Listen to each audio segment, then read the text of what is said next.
Mahal at pagmamahal at gratitude, pasasalamat ng bawat kababayan natin sa inyong lahat na nandito ngayon.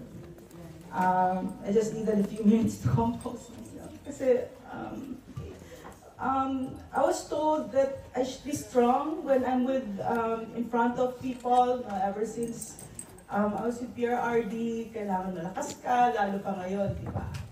Pero ako'y nagpapasalamat sa inyo kasi hindi ko kailangan magpanggap sa inyo.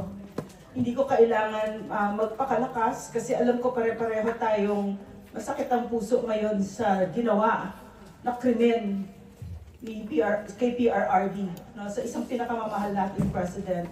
So maraming salamat that I am among friends. So, hirap ang salita. Teka muna. Okay, so mula nung umupo si PRRD, nakita ko, nung in-invite niya kasi ako, short background, tumawag siya sa akin, asking me a week after he won if I could join his team. And then I had to think about it for 8 months. Kasi bababa ang tingin ko sa politiko. No? Sinisigurado ko lang na, kasi kilala ko sarili ko, ibibigay ko ang buhay ko kapag ako'y umuo dito sa taong ito.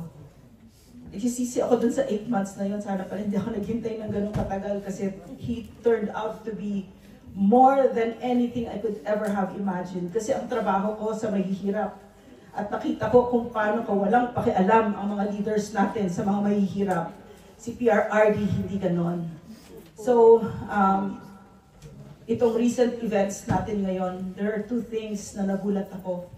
Nagulat ako sa kakapalan ng muka ng Marcos administration. Huwag nating kakalimutan ang krimen na ginawa kay President Rodrigo Roa Duterte. Tinanggalan siya ng bawat karapatan niya. Nakita ninyo yung mga videos na lumabas kung paano ang trato sa kanya. At ang message doon, kung kaya gawin kay PRRD yun, kaya gawin kahit na kaninong Pilipino. At kami mismo nararamdaman na namin at naramdaman namin ang bigat ng kamay ng Marcos dictatorship. Yes. So, nagulat ako. Bitaw. Nagulat ako na hayagan at harapan ang pambababoy sa saligang batas. Ni walang lawyer si PRRD, lawyer of his choice. Hindi sinunod yung haharap siya sa local courts. At hindi na tayo miyembro ng ICC. Yes. Pero bakit isinurrender? Anong ibig sabihin yung corruption na nakita natin? They are now facing the most corrupt budget and they have to face the Supreme Court. So, lahat ito nangyayari kasi naalala ko kasi nung time ni PRRD, napakalayo. Ang layo-layo. So, marami tayong leksyon na dapat matutunan dito. At dumating ito sa buhay natin bilang isang bansa para tayo ay matuto at para umantas ang kamalayan natin. Napakasakit nitong nangyari sa atin. Pero maganda yon kasi nagising tayo. Yes. Nagising tayo na ang dami palang magnanakaw sa Pilipinas. Ang dami palang traidor, ang dami palang smong nag-break ng mga batas natin at nailipad si PRRD at nakidnap. Ang tawag doon, extraordinary rendition. No? Sobrang bawal sa batas yun. So yun, doon ako nagulat. But leading to that point, hindi na nakakagulat kung iisipin mo. Kasi paulit-ulit na yung message na sinasabi ng Marcos administration na wala na kayong karapatan. Hindi na kayo pwedeng magsalita ng malaya. At ang kalayaan ng pamamahayag, the freedom of expression, ang itinuro ni PRRD sa amin na itinuro sa mga eskwela sa law schools. The right to free expression is the right above all rights. kapag tinanggal sa iyo ang kalayaan mo, na sabihin ang opinion mo na walang takot, hindi tinanggalan na ang pagkatao mo. So hindi tayo dapat pumayag dyan. Hindi tayo dapat pumayag sa ginawa ni PRRD. Anong klaseng tayong tao pag pumayag tayo? Anong klase tayong bansa? Ano ang itinuturo natin sa mga anak natin at sa alinlahing Pilipino? At pag hindi tayo lumaban dito, pag hindi tayo nagkaisa at labanan ito, nakakatakot ang implications nito. Mas ngayon na nasisira na ang Pilipinas. Winawasak ni Bongbong Marcos ang Pilipinas. Para saan? Para sa pera, para sa poder. Manang-mana sa tatatay niya. Maliwanag na maliwanag yan.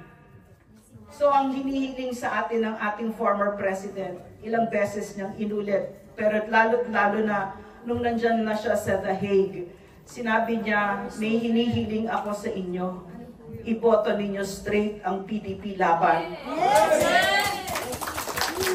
Diyan magiging safe ang anak ko. Sinasabi ba niya yun? Kasi gusto niya ng political dynasty? Hindi. Kasi kung kilala mo si PRRD, hindi siya ganon.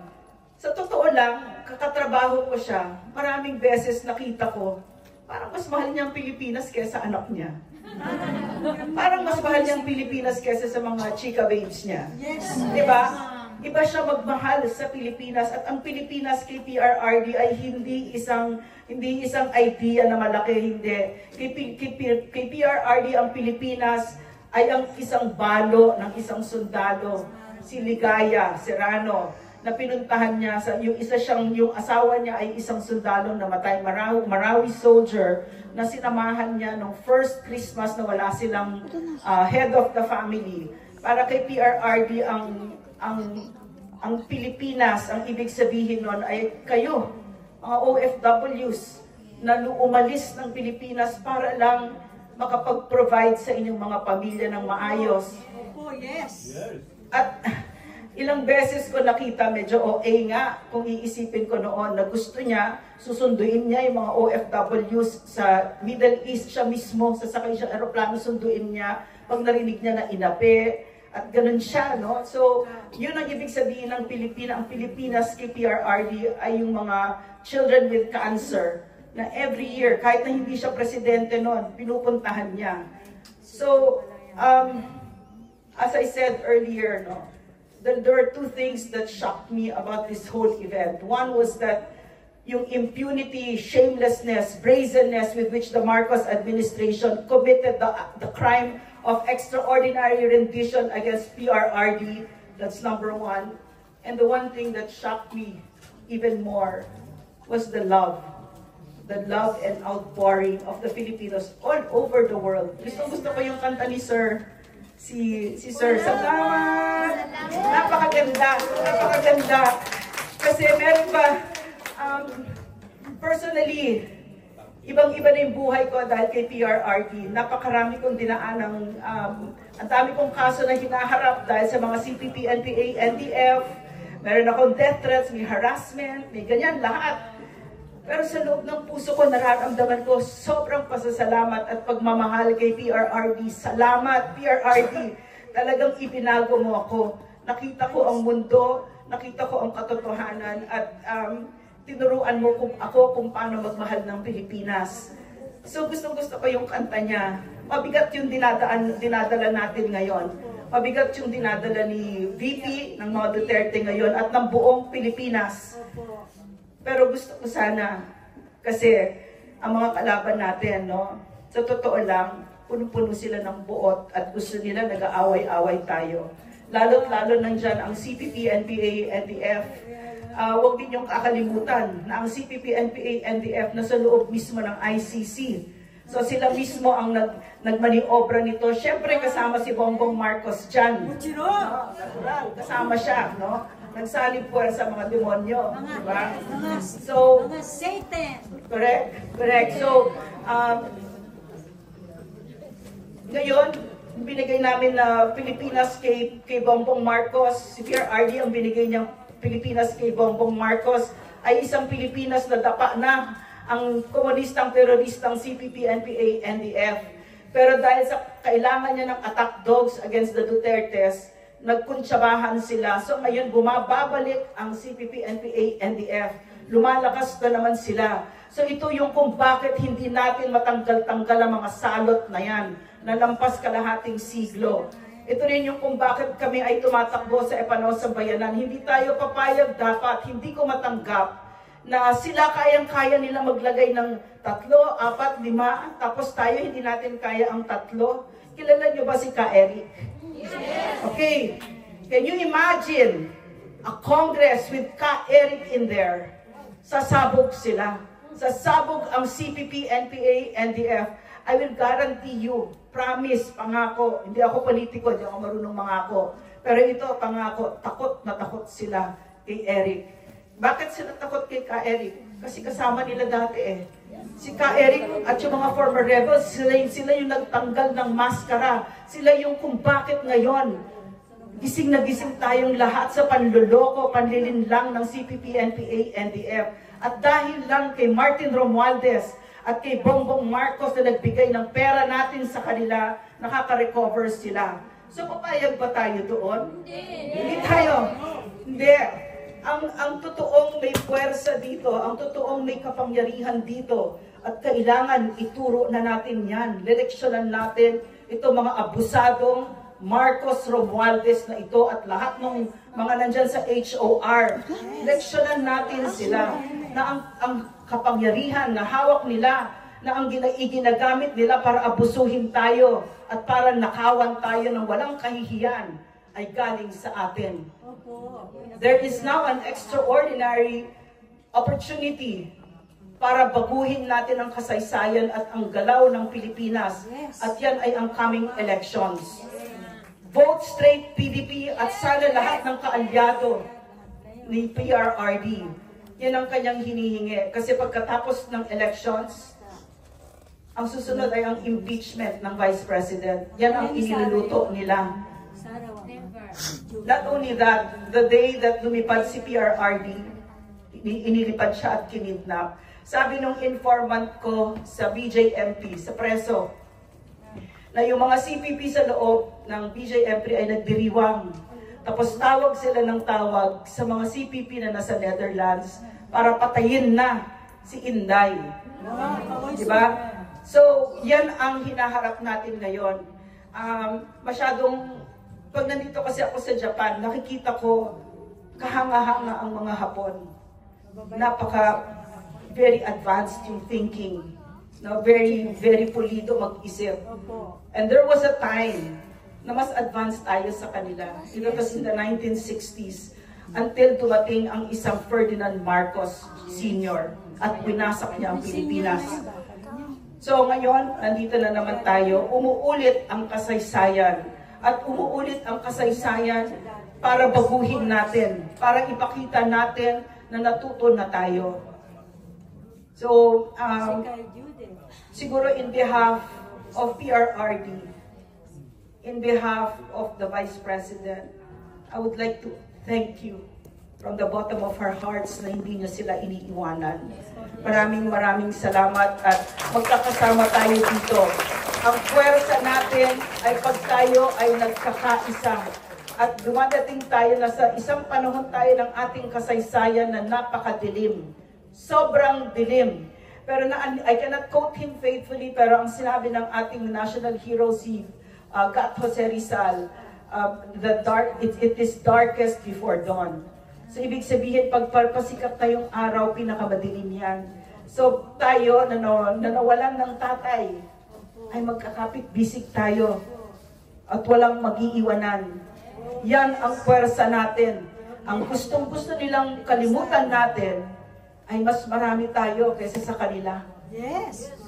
Dapat lang tayo At ang totoo doon, ang totoong puwersa ngayon, frontliners ng mundo in protection and defense of the Republic of the Philippines are the overseas Filipinos. Yes! Wala na silang pakialam sa mga Pilipino na nasa Pilipinas. Kawaisun, eh? Duwag. Yes. Nung nakalipad si PRRD, it happened in a military camp. at nanonood ang mga sundalo ng Armed Forces of the Philippines at pinayagan nila na yung karapatan ng ating former president ay yurakan na lang. At itong mga law enforcers ang siya mismo. Pero sa inyo, takot sila. Lalo na nung zero remittance, di ba? So, Pwede nga lang, magpadala na isang buwan. pwede mo isang forever. Kasi magugutom na yun. Pwede rin, para makaipon kami lahat. Oo, di ba? Gusto tayo. So,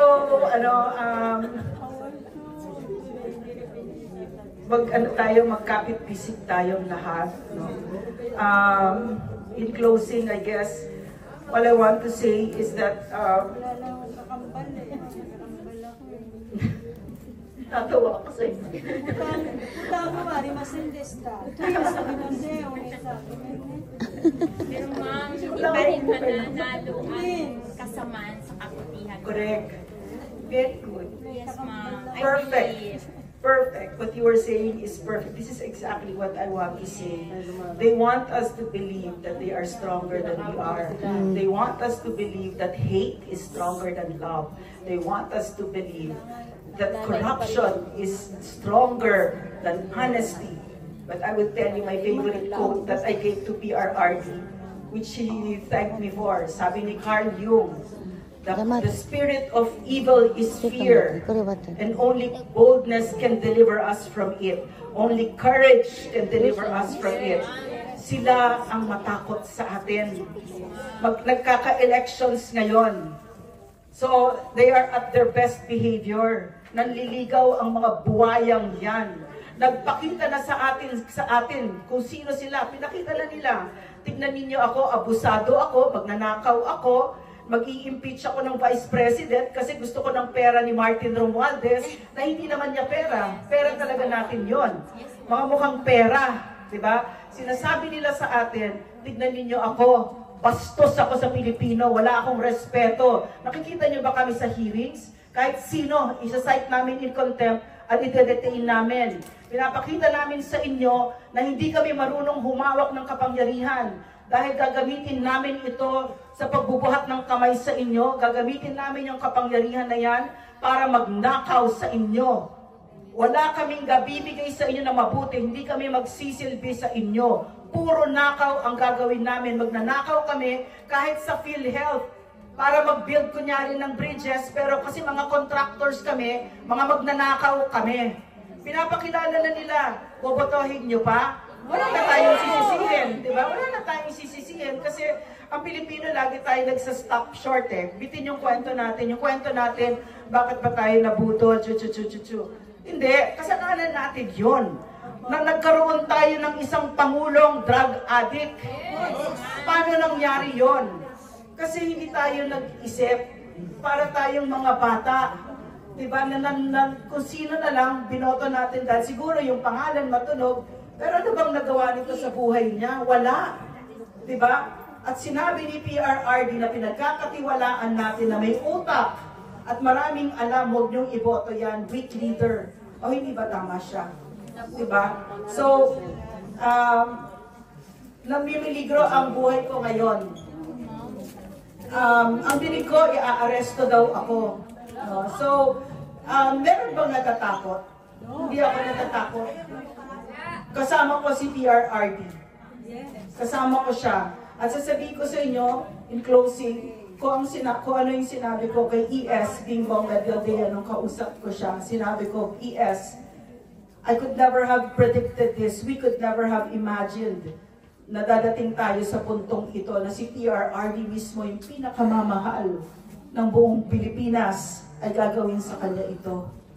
O kaya ako, o kaya sa iyo na nandito tayo sa ganitong sitwasyon. But I feel so honored to be fighting for our country by your side. And I will be with you until the end. So, I think that is also what I want to tell you. That you are giving PRRD his best defense. Nakikita ng buong mundo kung sino siya ngayon. Binigyan siya ni Bongbong Marcos ng oportunidad para ipakilala sa mundo. Kasi takang-taka ang mundo ngayon. Gulat na gulat sila na meron ng Duterte Park sa The Hague. Hindi umaalis ang Pilipino.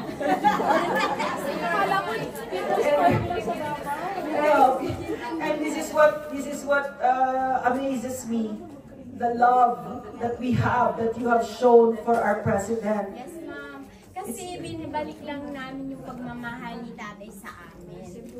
Narinig niyo yung sinabi niya, binabalik lang yung pagmamahal ni tatay. Hindi mo pwedeng i-fake yun. Hindi mo pwedeng i-fake yung pagmamahal, yung katulad ng ginawa ni PRRD. Kasi nakita ko yon first hand. Hanggang gabi, hanggang alas 2, alas 3, nagtatrabaho siya day in, day out, day in, day out. At saka all rain yung bigas. Huwag mo kakalimutan pag may disaster. Rain yung bigas. Huwag mo kakalimutan yung bigas, ha? Ganon. From the smallest things to the biggest things. And he knew that his war on drugs, which was approved by over 80 to something, 92% of Filipinos, of this war on drugs, na high approval. Alam ni PRRD at some point pagbaba niya, dyan siya hahabulin. Pero tinuloy niya. At doon natin naramdaman yung totoong kapayapaan. Ganito pala yun. Hindi ako natatakot pag aalis yung mga anak ko. So now we are at a crossroads in our history. Mananalo ba ang kasamaan at kadiliman at kapangitan at kamagnanakawan, or mananalo ba ang pagmamahal at katapangan at pagmamahal sa bayan? So maraming salamat. Mahal na mahal kayo ni PRRD.